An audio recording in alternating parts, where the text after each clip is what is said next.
Chegamos ao último episódio deste trabalho que tentou contar a linha do tempo da capital gaúcha, de 50 e 50 anos. São tantas histórias que muitas delas não couberam aqui, mas com certeza também pertencem a esse baú imenso da memória porto-alegrense. Agradecemos aqui a participação leal e valerosa, parafraseando a bandeira da cidade, do professor e pesquisador da PUC, pós-doutor em História Social e Cultural da Arte, Charles Monteiro. Esse sabe tudo da nossa Porto. Eu sou Christian Bühler e esse é o podcast Direto ao Ponto especial Porto Alegre 250 anos. Com oferecimento da GBUX Previdência e Seguro de Pessoas, a proteção certa para a sua família. O Senge cuida do seu presente para você construir o futuro. Seja sócio do Senge RS. 80 anos, nosso maior projeto é você. PUC, do tamanho do futuro. E Gerdau, o futuro se molda.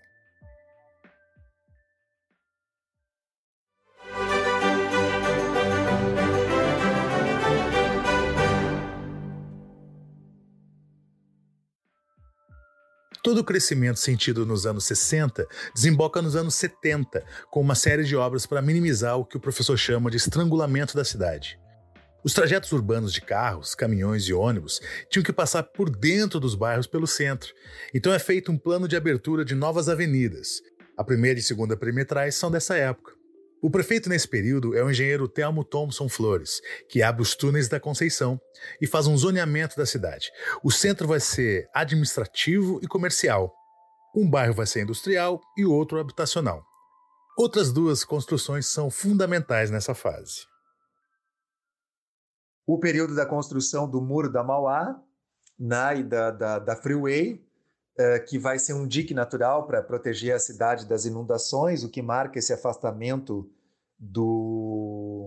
de Porto Alegre do Rio. É um período onde vai acontecer também a demolição de muitos prédios, para essa abertura dessas avenidas e o surgimento de um movimento todo de preservação da história da cidade. A primeira lista dos prédios que deveriam ser tombados para o patrimônio histórico da cidade aparece. Se cria, então, o Museu da Comunicação Social, o Museu de Porto Alegre, iniciativas importantes que marcam a memória das comunicações no Rio Grande do Sul e também da história de Porto Alegre. Inclusive, o Museu da Comunicação Hipólito José da Costa, fundado em 1974, teve seu prédio reconhecido como Patrimônio Histórico da cidade 3 anos depois. Porto Alegre agora é uma metrópole, para o bem e para o mal. Por um lado, acontece uma reurbanização e a criação de avenidas maiores. Por outro, começa um processo de retiradas das camadas mais pobres da sociedade das áreas centrais para regiões afastadas. O professor Monteiro contextualiza para nós. Esse período também, os projetos esses vão visar, digamos assim, remover populações, que estavam vivendo junto ao centro, as camadas populares ali da região da Ilhota, que era uma região inundável, a retificação do dilúvio, que tinha começado já dos anos 40, avança no final dos anos 60, dos anos 70, com a abertura também da Avenida Ipiranga. Então ali vai se criar aquilo que será a Avenida Érico Veríssimo, Então vai ser retirada a população dali, vai ser criada a Restinga, a Restinga, hoje chamada de Restinga Velha. Então, nós vamos ali ter todo um processo de reurbanização do centro, que também era um processo de segregação urbana, de expulsão dessas camadas populares para outras regiões mais distantes do centro da cidade.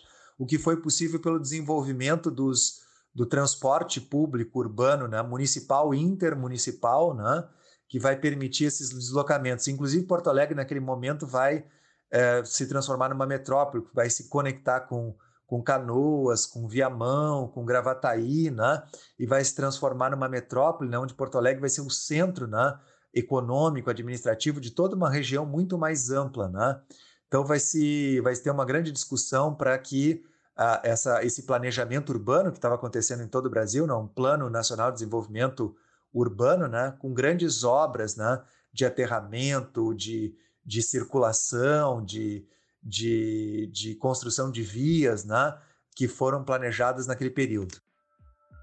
Você sabia que até os anos 50 era possível tomar banho nas águas do Guaíba? E beber desse manancial? Pois na década de 70 já não dava mais. Outra coisa, naquela época não tinha tanta área verde assim como se imagina, e algumas providências precisaram ser tomadas. Um período também que de uma certa crise, né, da cidade, porque a poluição do ar e a poluição das águas do Guaíba vão ficar bem evidentes, né? Se existia a utilização do Guaíba, né, para o banho até os anos 50, 60, a partir dos anos 70 isso não será mais possível, as águas são consideradas impróprias para banho, para beber e etc e tal, né? Essa questão do avanço que vai ter que ter para o saneamento da cidade começa a ser um dos gargalos, né, para o crescimento urbano. A região, a cidade tem pouquíssimas áreas verdes, o que vai desencadear a criação de parques, né?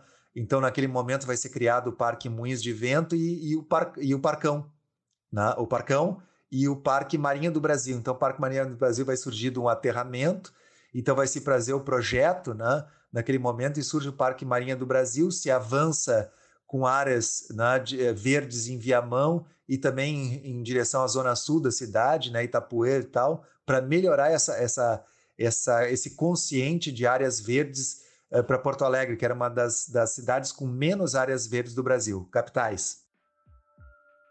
Anos 70 dos Fuscas táxis, do Planetário, da rodoviária, do auge dos cinemas Victoria, Scala e Cacique, do calçadão da Rua da Praia. Muitas lembranças, né? Mas uma nova década estava por chegar e a cidade não parava de crescer. Chegamos aos anos 80. Os anos 80 a cidade vai atingir 1 milhão de habitantes, né? Vai se estabelecer a empresa de trens urbanos de Porto Alegre, né? Vai começar a circular o metrô, né? Esse metrô de superfície.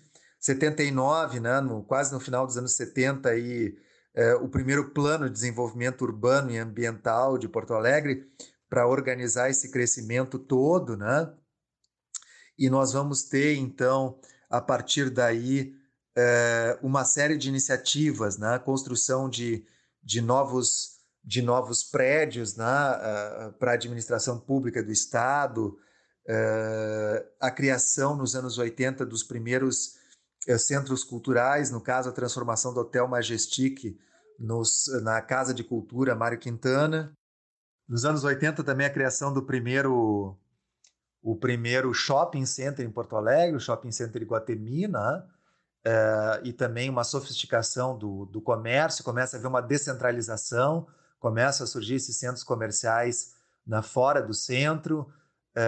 Nós vamos ter também novas regiões com sociabilidades, casas noturnas. Tudo isso vai dar, então, um crescimento muito grande. E nos anos 90, então, nós temos aí a usina do gasômetro, né? Que vai ser transformada em centro cultural, né? O início da circulação novamente pela beira do Guaíba, né? A ocupação daquela região, né? Nós vamos ter a construção daquela avenida, né? Aquela avenida que vai cortar uma parte do Parque Marinha do Brasil, mas vai trazer também uma circulação, além de carros ali de pessoas à beira do Guaíba. Então, todo um desenvolvimento da cidade, né, que vai se dar a abertura da terceira perimetral, ligando a zona norte à zona sul da cidade, que vai permitir também uma expansão residencial, né, a criação de novos condomínios, a verticalização em áreas que antes eram quase que semi-rurais da cidade, né? Apesar de Porto Alegre ainda ter uma área rural, né, onde vai ter a colheita do pêssego e outras atividades, rodeios e outras coisas assim, ela começa também a expandir essa verticalização para fora daqueles bairros tradicionais e atingir outras áreas. Aí o projeto do novo aeroporto, né? E todo um crescimento urbano. O planeta parece conhecer Porto Alegre. Prova disso foi a visita do Papa João Paulo II no dia 4 de julho de 1980, recebido com muita festa por porto-alegrenses e gaúchos vindos de outras cercanias. O Grêmio foi campeão da Libertadores da América e do Mundial Interclubes em 83, conquistas também do Internacional em 2006. Os dois clubes já somam 5 títulos continentais. O planeta do século XXI conhece Porto Alegre. Visibilidade internacional a partir dos fóruns sociais mundiais dos anos 2000, né? 3 edições seguidas do fórum realizadas em Porto Alegre, vai trazer uma série de lideranças para Porto Alegre, não só brasileiras como internacionais, jovens, se discute o futuro da cidade, a democratização, o acesso e a universalização, né, do acesso da cidade para todos, uma discussão sobre planejamento urbano, uma série de questões importantes que inauguram esse início dos anos 2000. Aí nós vamos ter o desenvolvimento de novas áreas comerciais, shoppings, uma sofisticação do comércio. Depois de ser uma das sedes da Copa do Mundo de 1950, Porto Alegre recebe 5 partidas no Mundial de 2014. A capital gaúcha volta a receber milhares de estrangeiros, com destaque para os argentinos e holandeses, que fizeram muita festa nas áreas boêmias da cidade. Porto Alegre agora é uma cidade do mundo, que olha para frente sem esquecer do que se passou lá atrás. Finalmente, Porto Alegre chega nesse período recente agora, né, com o desafio de continuar se recriando, e o projeto da Orla, né, que é bastante discutido também, né, mas o projeto da Orla, da revitalização da Orla, vai trazer esse interesse turístico de Porto Alegre, desenvolvimento cultural e turístico associado à iniciativa privada. Nós vamos ter essa ideia de criar o distrito criativo no 4º distrito, atrair, né, a indústria criativa. O desenvolvimento de uma rede a partir das universidades também vai ser uma coisa importante para essa cidade que se torna mais integrada em rede, digitalizada a partir dos anos 2000. E também a ideia de tornar a cidade acessível a todos, né? De continuar avançando em melhorias em várias regiões da cidade, né? Que necessitam investimento de saneamento, investimento de iluminação, asfaltamento, melhorias da segurança e uma série de coisas que desafiam Porto Alegre, então, nesse limiar onde ela completa 250 anos de existência. Porto Alegre, assim como todas as cidades do mundo, sente os efeitos da pandemia da Covid-19. Aqui mais de 6 mil pessoas perderam a vida e famílias ficaram incompletas. Mas assim como ocorreu em outras situações de dissabores, a cidade tenta retomar o seu cotidiano com a ajuda da vacinação, começando a haver uma baixa nas internações por conta da doença. Como serão os próximos 50 anos? Não sabemos, mas esperamos que a nossa Porto continue para sempre alegre. Um feliz aniversário!